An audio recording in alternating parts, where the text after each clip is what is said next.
नमस्कार, आप सभी का हमारे YouTube चैनल में हार्दिक स्वागत है।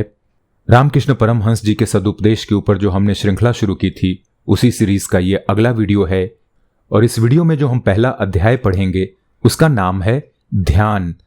और इसके तहत जो हमें पहली शिक्षा मिलती है वो है, साधु लोग रात्रि को बिस्तरों में छिपकर मसहरी में बैठकर ध्यान करते हैं।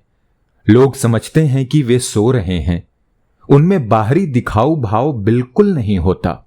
मसहरी यहां वर्ड यूज हुआ है, उसका अर्थ होता है मच्छरदानी। दूसरी शिक्षा जो हमें मिलती है, साधकों को ध्यान करते समय कभी कभी निद्रा के समान एक अवस्था प्राप्त होती है जिसे योग निद्रा कहते हैं। इसी अवस्था में अनेक साधकों को भगवान के स्वरूप का दर्शन होता है। अगली शिक्षा, ध्यान में बिल्कुल तन्मय हो जाना चाहिए। जब पूरा का पूरा ध्यान लग जाता है तब शरीर पर पक्षी बैठ जाए तो भी कुछ खबर नहीं होती। मैं काली के मंदिर में बैठकर ध्यान किया करता था। उस समय अनेक लोग कहा करते थे कि आपके शरीर पे अनेक पक्षी बैठकर खेला करते हैं। अगला अध्याय है साधना और आहार। जो हविष्यान्न खाता है किंतु ईश्वर लाभ करने की चेष्टा नहीं करता, उसका हविष्यान्न खाना मांस भक्षण के समान है। और जो मांस खाता है किंतु ईश्वर प्राप्ति के लिए चेष्टा करता है, उसका मांस खाना हविष्यान्न खाने के सदृश है। देखिए, यहां एक शब्द प्रयोग हो रहा है हविष्यान्न। इसका अर्थ होता है वो आहार अन्न जो यज्ञ के समय तैयार किया जाता है। जो सात्विक भोजन, खाने की वस्तुएं, पवित्र वस्तुएं, उसे हविष्यान्न कहते हैं। अगला अध्याय जो हम देखेंगे उसका नाम है भगवत कृपा। और इसके तहत जो पहली शिक्षा मिलती है वो है, जिस प्रकार हजारों वर्ष के अंधेरे घर में एक दिया सलाई की सींक घिसते ही उजेला हो जाता है, उसी प्रकार जीवों के जन्म जन्मांतर के पाप भी भगवान की एक ही कृपा दृष्टि से दूर हो जाते हैं। अगली शिक्षा जो मिलती है, चंदन की सुगंध से जंगल के समस्त वृक्ष जिनमें सार होता है चंदन हो जाते हैं, किंतु जिनमें सार नहीं होता जैसे बांस, केला आदि, वे चंदन नहीं होते। इसी प्रकार जिनका मन पवित्र होता है वे भगवत कृपा पाकर उसी घड़ी साधु हो जाते हैं, किंतु विषयासक्त संसारी मनुष्य सहज ही नहीं सुधरते। अगली शिक्षा जो मिलती है, मैले कुचैले रहना बालकों का स्वभाव सिद्ध गुण है, किंतु माता पिता उनको मैले नहीं रहने देते। इसी प्रकार जीव इस संसार में लिप्त होकर कितना ही मलिन क्यों न हो जाए, किंतु परम पिता उन सबके शुद्ध करने की योजना कर देता है। आइए अगला अध्याय पढ़ेंगे, सिद्ध अवस्था।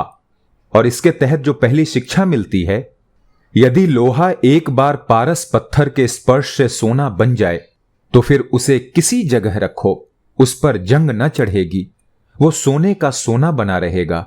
इसी प्रकार जो ईश्वर लाभ कर चुके हैं वे चाहे संसार में रहें चाहे वन में, किसी जगह भी उनको दोष स्पर्श नहीं करता। अगली शिक्षा, जैसे लोहे की तलवार पारस पत्थर के स्पर्श से सोने की बन जाती है किंतु फिर उससे जीव हिंसा नहीं होती, उसी प्रकार सिद्ध अवस्था प्राप्त होने पे मनुष्य से फिर कोई अन्याय कार्य नहीं होता। अगली शिक्षा जो मिलती है, किसी व्यक्ति ने परमहंस जी से पूछा, सिद्ध पुरुषों का स्वभाव कैसा होता है? परमहंस जी ने उत्तर दिया, जैसे आलू बैंगन आदि उबालने से नरम हो जाते हैं, उसी प्रकार सिद्ध पुरुषों का स्वभाव भी नरम हो जाता है, उनमें अभिमान नाम को भी नहीं रहता। अगली शिक्षा जो मिलती है, सिद्ध चार प्रकार के हैं, स्वप्न सिद्ध, मंत्र सिद्ध, कृपा व हठात सिद्ध और नित्य सिद्ध। कोई स्वप्न में जप मंत्र पाकर उसके द्वारा सिद्ध होते हैं, उन्हें स्वप्न सिद्ध कहते हैं। जो सद्गुरु के निकट मंत्र लेकर साधना द्वारा सिद्ध होते हैं उन्हें मंत्र सिद्ध कहते हैं। कोई मनुष्य किसी महापुरुष की कृपा से सिद्ध हो जाते हैं, उन्हें कृपा सिद्ध कहते हैं। और जो बचपन से धर्म में प्रीति रखकर सिद्धि पाते हैं वे नित्य सिद्ध कहलाते हैं। अगली शिक्षा जो मिलती है, ध्यान सिद्ध किसे कहते हैं? जो ध्यान करने के लिए बैठते ही भगवान के भाव में मग्न हो जाते हैं, वे ध्यान सिद्ध कहलाते हैं। अगली शिक्षा, जहाज किसी दिशा को क्यों न जाए, चुंबक की सुई सदैव उत्तर दिशा की ओर ही रहती है, इससे जहाज अपनी गंतव्य दिशा से विचलित नहीं होता। इसी प्रकार यदि मनुष्य का मन सदैव ईश्वर की ओर रहे तो वो संसार में कभी भी न भूले।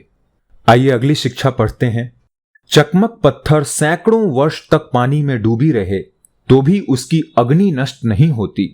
उस पर रुई रखकर लोहे की ठोकर मारते ही आग प्रकट हो जाती है।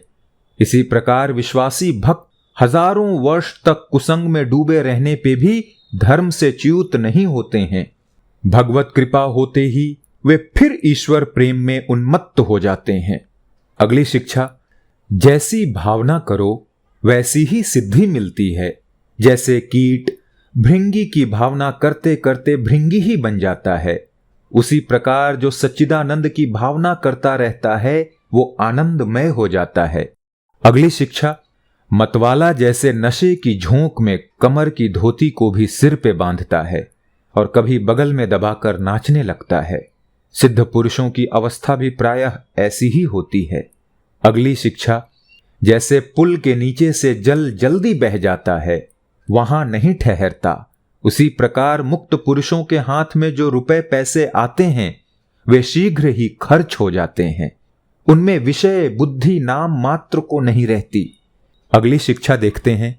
जैसे नारियल या खजूर का पत्ता टूट जाने पर भी उस स्थान पर दाग रह जाता है, उसी प्रकार अहंकार जाने पर भी उसका कुछ न कुछ चिन्ह रह ही जाता है, किंतु इतना अभिमान किसी का अनिष्ट नहीं कर सकता।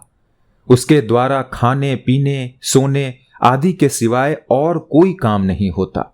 अगली शिक्षा, जैसे आम पक जाने पर आप ही आप धरती पर गिर पड़ता है, उसी प्रकार ज्ञान प्राप्त होने पर आत्माभिमान आप ही आप दूर हो जाता है।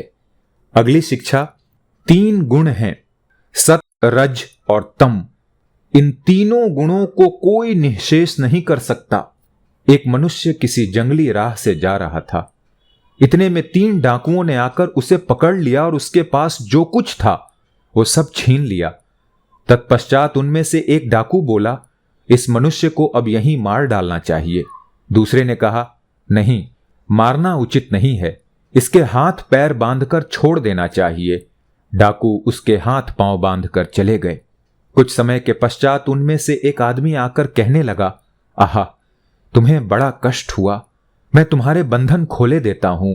ये कहकर उसने बंधन खोल दिए और वो फिर कहने लगा, तुम हमारे साथ चलो, मैं तुम्हें रास्ता बतला दूं। दोनों चलने लगे। कुछ समय के पश्चात डाकू ने एक रास्ते की ओर इशारा करके कहा, इस रास्ते पर से चले जाओ, तुम अपने घर पहुंच जाओगे।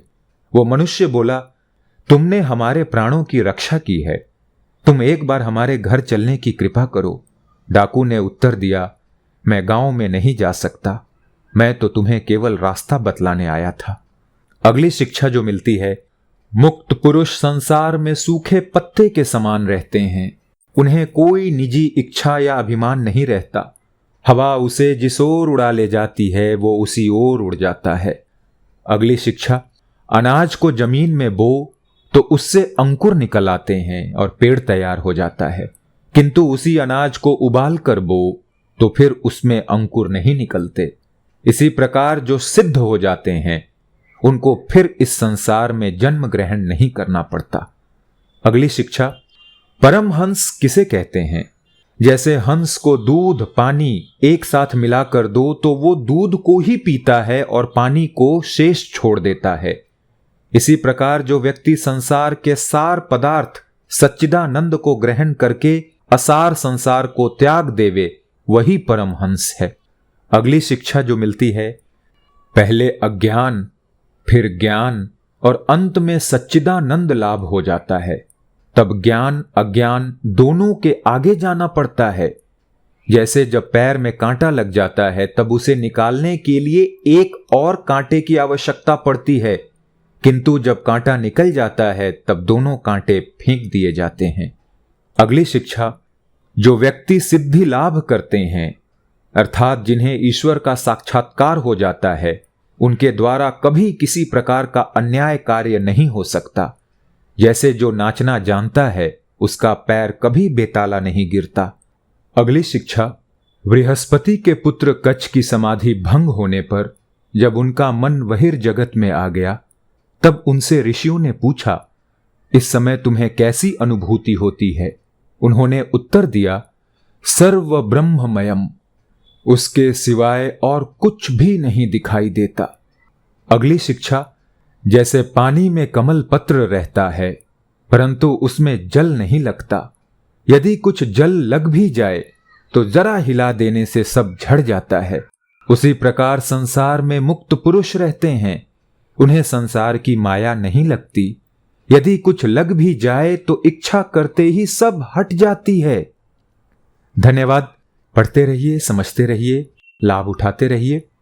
मुलाकात होगी अगले वीडियो में। जय हिंद।